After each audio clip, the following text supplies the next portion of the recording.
first thing you're gonna do after you have all your pieces, you have 1, 2, 3, and 4.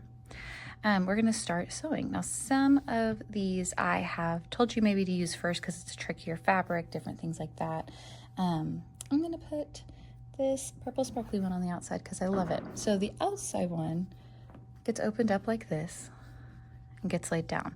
So this flap is right there. Now, we're gonna take our next one. So where we have these flaps like this, we're actually gonna invert the fold and it's gonna go like that. So we're gonna refold it, and you still want those extra flaps kind of there on the edge, because what's gonna happen is once we sew these all together, we're gonna put them together like this. So that one goes there. We do the same thing with this. So we've been folding it that way. You can refold, and if you would like to, you can re-iron these so they lay nice and flat. But that's gonna go right there. And then same thing with this one, and it'll go like that. Then eventually this will get folded over like that, and we'll sew all of these together.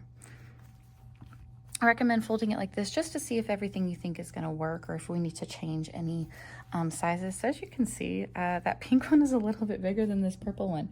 So I think I might actually move pink onto the outside just to rearrange. So because this is gonna be my book cover, I can open that up and just move it to the side. We're gonna leave that alone. It can even go back into your plastic baggie because we won't use that for some time. Now, I'm gonna start with my stitches, and let's go ahead and put our first line on this. Now, we think about the book pages, right? So we have page 1, and then we have page 2. So I'm gonna start with this one, and our first 2 stitches are the running stitch and the basting stitch. Once you have your folded piece, you also wanna get some kind of marker or pencil and a ruler.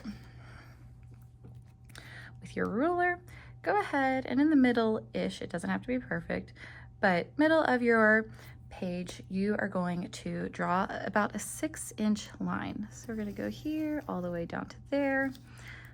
Fill that in a little. I like to give myself a little stitch there, and we'll start with that. So I'm gonna go ahead and label this just so we know exactly which one it is. So this is gonna be the running stitch. And I do recommend going ahead and labeling it, because then you know what you're working on. If you have to ask questions, you can get help a little bit quicker. And then just to give you an idea of where that's gonna go afterwards, once we flip the page, we can go ahead and mark our next stitch here, because this stitch right here is going to just take another long line. So in the middle of that one, once again, about 6 inches. And this one is gonna be our basting stitch.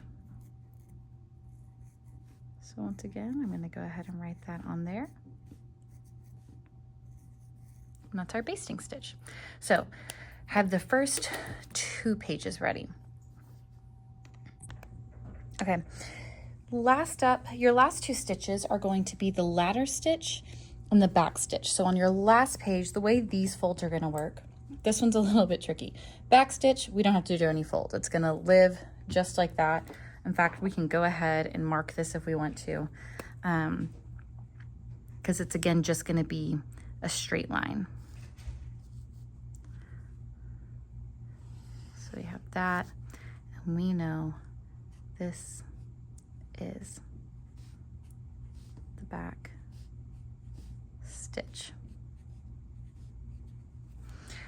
Now, for the ladder stitch, what we're actually gonna do, as you see this fold right here, we are gonna actually fold that kind of in on itself. So what I would do is open it like this, and then fold it the opposite way of what we ironed. So you can go here, kind of get a little press, and then you're gonna fold it back like this, almost like an envelope. So the big thing with this, the tricky part is you do want this edge to come all the way back to here, because later on we want to make sure that we are sewing that part. But here you kind of want, see how we have like two little like troughs? That's what you're going to need for the ladder stitch. And again, you'll want to pin these into place. You'll kind of see Miss Bishop do that in her intro video as well. But to show you that again,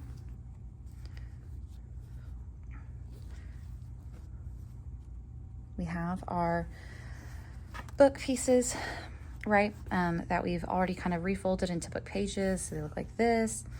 And then you're really just tucking this fold inside like that. So again, it is going to be shorter, and you're going to have these two. Big things with this is you want to make sure those two sides are even, because they need to be kind of like flush with each other. That you want to make sure this raw edge still comes all the way back to that edge there. And so that right there is going to be your ladder stitch, and the ladder stitch gets sewn in between these two parts.